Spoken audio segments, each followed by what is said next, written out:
Hi, seventh graders. In this lesson, we're going to talk about proportions and how we can use them to find an unknown value. The good news is, if you know about equivalent fractions, you already know a lot about proportions. So let's look at an example. Let's assume a student can read one book in 2 days. What if that student read books at that pace for 10 days? How many books would they read?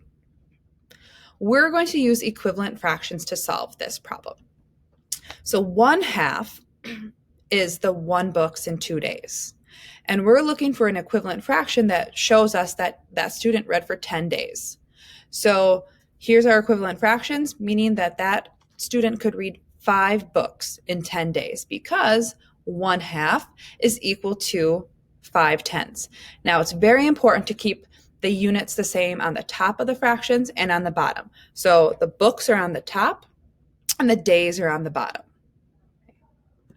Now, what if that student wants to know how long it would take to read 23 books?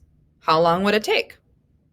Again, we're going to use equivalent fractions. We've set up 1 book in 2 days. We set that equal to 23 books, and then we don't know how many days that will take.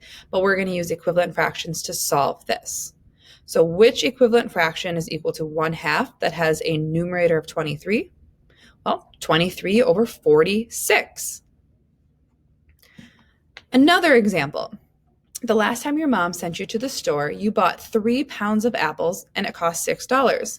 This time you only need to buy 1 pound. How much money will you need? We've set up a proportion here. We're going to use equivalent fractions again.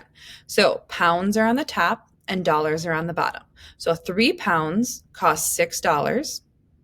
So how much would 1 pound cost? So what fraction is equivalent to 3/6 that has a 1 as a numerator? That would be 1/2, meaning it would cost $2 to buy 1 pound of apples. When I see you next in class, you will be generalizing a pattern and also using proportional relationships to try to find the height of a tower that's made out of 1 million pennies. See you then.